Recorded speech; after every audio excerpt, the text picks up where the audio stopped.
Hello, and welcome back to A Bit of Bytes. I'm David Dalton, and I'll be stealing the spotlight from Blake for today. So as mentioned in the previous episode, which you can see right up here, today we'll be talking about how to protect yourself from the various types of malware that we mentioned previously. You know what they say, when it comes to malware, the best defense is a good defense. Now I don't know who has ever actually said that, but that's besides the point. So anyways, let's get right into it. The way in which antivirus functions is that it periodically goes through all your files and compares them for known positives of malware. It also checks for any suspicious behavior which may be indicative of unknown malware. So let me go back and explain that last point a little more. Basically, the antivirus software company has a repository of known malware. This is what your computer checks against.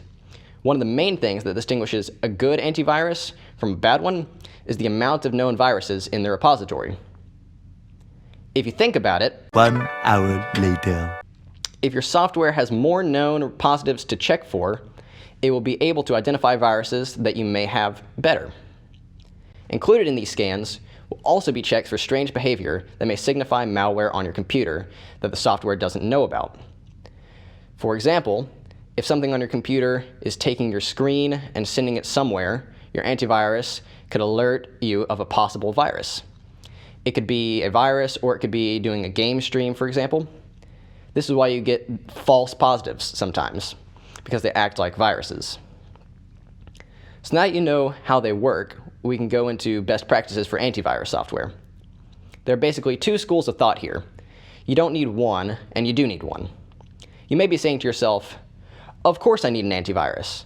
And that's probably true. But Windows, the operating system that we're focusing on, comes with Windows Security Center built in. It's certainly better than nothing, but it's not quite as good as something like Kaspersky or Bitdefender.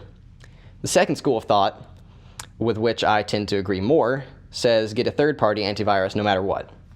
Yes, it will slow down your system a little bit. Yes, it will be annoying at times with annoying positives, as mentioned before. And yes, most cost money, but it's one of those things that you don't need it until you really need it. So if you download a sketchy file accidentally, you'll be more glad that you had an antivirus that stopped the threat, whereas Windows Security Center might not catch it. Safe.